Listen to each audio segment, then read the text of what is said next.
Welcome to the Secret Sauce of Outsourcing podcast that's dedicated to making you better at working with OFS, online Filipino specialists. This is episode 372, Why Your OFS Calls You Sir or Ma'am. This is going to be a fun one. So I remember the very first time I was ever called sir. It was the first day I hired someone from the Philippines. This is 2005. And I hired him. The next morning, I get a daily report from him. And it says, "Sir, here's what I worked on today. 1, 2, 3. He listed them out. Thank you and God bless." And then signed his name. Actually, that was Joven. And I've talked about Joven quite a few times. Joven now runs Onlinejobs.ph. So this was the very first daily report that I ever got from someone in the Philippines. And I remember my stomach turning over. Like, you just called me sir.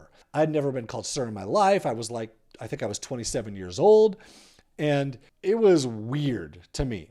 And I immediately started a response back to him that said, "Please don't ever call me sir again. You can call me John." And then I didn't send it. I thought, I wonder if there's some cultural thing going on here that maybe I shouldn't send this. And I'm glad that I didn't, because there definitely is a cultural thing. And for so many years I was called sir, and I'm still called sir every day, but not by everybody. Some people have become comfortable enough now and they understand our culture enough that they don't call me sir. Now, when we went to the Philippines in 2010, it was really interesting. Everybody called me sir. My wife was called sir ma'am. And I've gotten a number of explanations for this over the years. Some people have said they don't really know what to say. Sir is just a form of respect, and they know you're female, so they want to call you ma'am, but sir is a form of respect, so they add it on, so it's sir ma'am. I'm not really sure. So what do you do about this? Well, probably nothing. I mean, you can try and encourage people to call you by your name, but they may just call you boss, or they may call you sir boss, or they may call you sir forever. And I do have people that